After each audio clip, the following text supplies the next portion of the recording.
박성재의 갈게라는 인사는 지은호를 향한 시작이었어요.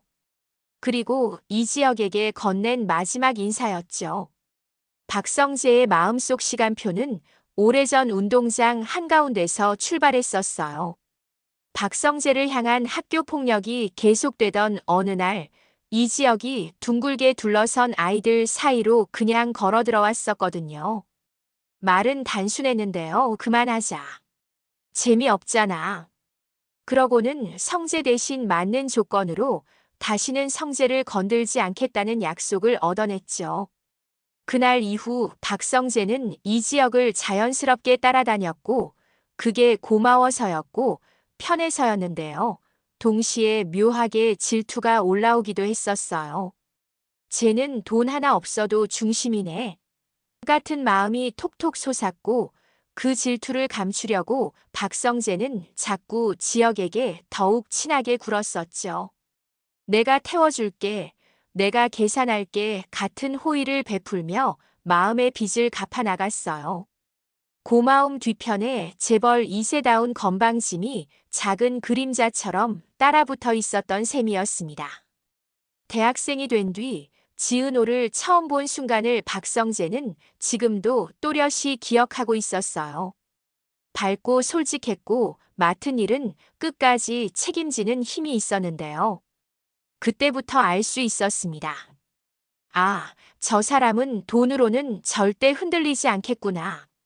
문제는 분명했죠. 이지혁이 지은호를 아끼는 게 눈에 보였고, 지은호가 이지혁을 좋아하는 것도 너무 티가 났거든요.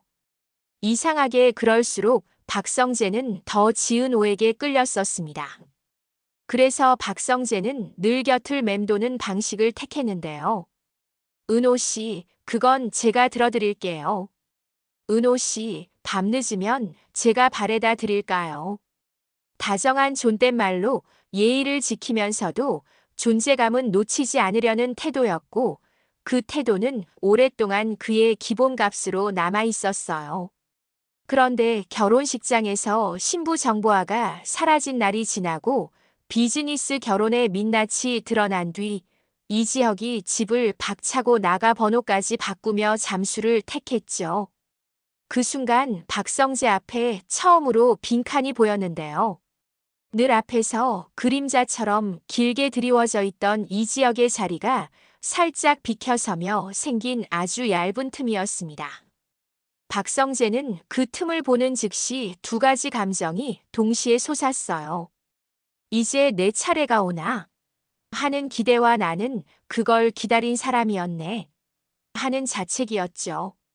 기대가 뜨겁게 올라왔고 자책은 차갑게 내려앉았는데요. 그 온도 차가 박성재의 고개를 들게 만들었습니다. 그날 밤 박성재는 자기 마음에 아주 간단한 규칙을 적어 넣었어요. 밀지 말고 보이자. 부담은 주지 말고 대신 자주 보이자. 그 문장이 박성재를 움직이는 엔진이 됩니다. 규칙을 적어 넣고 제일 먼저 한 일은 그래도 이지혁을 찾아가는 일이었습니다. 인력소 앞 낡은 플라스틱 의자에 앉은 이지혁의 손등엔 굳은 살이 더 진해져 있었고 얼굴은 말라 있었는데요. 박성재는 이지혁과 식사를 하고 예전 같으면 수표를 쓱 넣어두고 이러지 말고 집에 가자라고 밀어붙였을 텐데요. 이번엔 달랐어요. 고마움과 미안함을 삼키고 잡지 않고 떠나는 방식을 택했습니다. 가볍게 들리도록 갈게라고 말하고 등을 돌렸는데요. 그 한마디는 사실 십수년간 박성재를 붙잡고 있었던 오래된 비겁함과 결별하려는 신호였어요. 너를 붙잡아서 내가 안전한 방식은 이제 그만. 박성재는 속으로 그렇게 중얼거렸고 발걸음은 오랜만에 가벼워졌습니다. 바로 그 무렵 이지혁의 여동생 이수빈에게서 연락이 왔어요. 채팅창의 첫 줄이 이미 콘셉트를 밀어붙이고 있었죠. 남친룩 모델로 자기 채널에 출연해달라는 제안이었습니다. 협업이라는 둥근 말이 아니라 카메라 앞에서 서서 보여줄 사람이 되어 달라는 매우 직설적인 요청이었고 이수빈다운 담백함이 실려 있었어요. 이유는 단순했는데요. 나 돈을 빨리 더 벌어야겠고, 우리 집 공기도 무거우니 화면으로라도 환기시키고 싶어.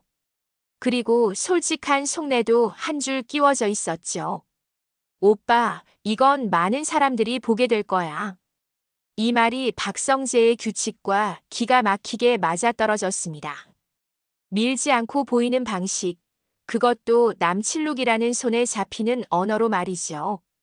촬영 준비는 현실적이었습니다. 이수빈은 어깨선은 살짝 떨어뜨리고 셔츠는 반칸 크게, 네이비 팬츠와 회색 재킷, 넥타이는 느슨하게 같은 요구를 쉴 새 없이 던졌고 번쩍이는 구두는 아예 금지였죠. 박성재는 그 디렉션을 낯설게 여기지 않았습니다. 명함과 직함을 다 덜어낸 평일 회사 앞 퇴근 후 산책 주말 브런치 같은 장면 속에서 설 줄 아는 사람인지 오늘은 그걸 증명하면 됐거든요. 거울 앞에서 넥타이를 풀다 보니 오글거림도 조금 올라왔는데요. 이상하게 피하지 않았습니다. 오글거림을 견디는 게 이번엔 예의에 가까웠으니까요.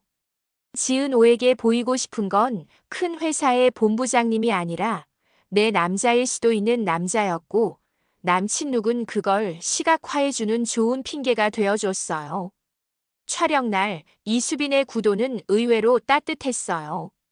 중간중간 오빠 이 각도에서 미소 조금만 줄여라든가 오빠 주머니는 비워 카드는 보이지 않게 같은 디테일을 촘촘히 했는데요. 이수빈이 박성재를 가족 같은 무드로 잡아주니 화면 속 박성재가 힘을 덜 쓰고도 자기 표정을 내기 시작했습니다. 이수빈의 채널이 내세운 문구도 간단했는데요. 부담 없이 다가오는 남자, 이 정도면 안 볼 이유가 없죠.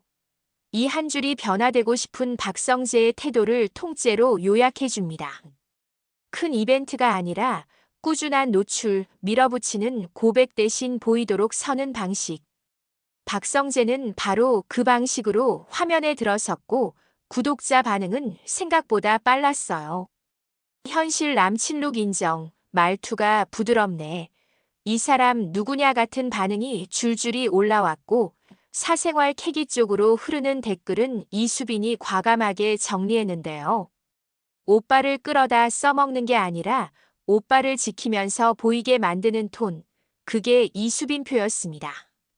이 시점에서 지은호의 반응이 조용히 바뀌기 시작했어요. 화면 속에서 과하게 번쩍이지 않고 실제 생활 동선 안에서 숨쉬는 남친룩의 박성재는 지은호가 그간 알던 박성재와 조금 달랐거든요. 경계는 그대로였는데요. 경계 너머로 보이는 사람이 자꾸 시야에 들어왔고 그 모습이 부담은 안 주는데 존재감은 남기는 톤으로 정리되어 가고 있었습니다. 박성재가 직접 전화를 걸어 길게 말하지 않아도 은호 씨, 그래요 해요. 같은 다정한 존댓말이 영상 속 자막과 캡션으로 자연스레 스며들었고 보는 사람 입장에선 밀지 않아서 더 가까워지는 이상한 경험이 쌓였죠. 지역은 잠수를 탔고 연락이 끊겼고 지은호를 정리했지만 박성재는 은호의 옆에서 대기했고 더 자주 보였고 은호를 찾았죠. 그 가운데 박성재를 세우면서 삼각의 무게 중심이 새로 잡히기 시작했어요. 한편 이지혁과의 선긋기도 박성재 쪽에서 먼저 분명해졌습니다. 식사 후 붙잡지 않고 떠난 이후 기본 인사는 챙기되 과거처럼 폭주하지 않았고 연락이 와도 필요하면 부르라는 짧은 말 정도로만 응답했어요. 예전 습관대로라면 지금 당장 나와 데리러 간다가 자주 튀어나왔을 텐데요. 이번엔 그 말이 나오려는 순간마다 스스로 가위를 대는 식으로 잘랐습니다. 보디가드 역할을 끊어내야 친구 자리가 생긴다는 걸 박성재가 뒤늦게 배운 거였거든요. 성재는 붙잡는 대신 근처에 서 있는 친구가 되려고 합니다. 이 지역의 자존을 건드리지 않으면서 이 지역을 혼자 두지도 않는 거리. 그게 박성재가 선택한 남자의 예의이자 친구의 예의입니다. 그리고 결정적으로 이수빈의 영상이 발행된 다음 날부터 카페 앞 문턱 대기가 일상처럼 이어졌는데요. 박성재는 괜히 걷다가 멈추고 괜히 앉았다 일어나고 시간대를 비워두는 방식으로 부르면 바로 들어갈 사람이라는 신호를 꾸준히 보냅니다. 지은호가 넌지시 쳐다보고 지나가며 자신도 모르게 속으로 평가하는 거죠. 오늘은 멋있네라고요. 그렇게 박성재는 지은호의 시선에 자꾸 걸리게 됩니다. 지은호는 정리 대신 분리를 택했던 사람이죠. 상자를 비우고 깔끔히 끝내는 정리가 아니라 선을 그어 지금의 나와 과거의 감정을 분리하는 방식으로 버텨왔었는데요. 이번엔 그 선을 무너뜨리지 않는 범위 안에서 한 번쯤 더 보자 쪽으로 손가락이 움직입니다. 여전히 결정은 내 선 안에서라는 태도를 지키지만 박성재가 언제나 다정한 존댓말로만 다가오는 걸 보면서 이 정도 속도라면 내 생활을 흔들지 않겠다는 확신이 아주 천천히 쌓여요. 성재의 라떼 취향을 자신도 모르게 외우게 되거든요. 지역을 향한 큰소리 고백이 사라진 자리에 사소한 기억이 쌓이고 있습니다. 박성재는 더 깊이 다가가고 싶은 마음을 누르면서 이렇게 말해요. 내가 진짜 원하는 건 자리다. 은호 씨 옆자리. 다만 앉으라고 할 때만. 뜨거운 직진 대신 대기와 노출의 전략을 스스로 다시 다짐했어요. 그래서 박성재는 문턱 대기를 이어가고 메시지도 수위가 일정해요. 괜찮았어요. 그래요. 오늘은 쉬어요. 내일 라떼 해요. 강요 없이 선택을 돌려주는 문장들이 이어지고 그 반복이 오히려 존재감을 만든다는 걸 박성재는 체득해가고 있습니다.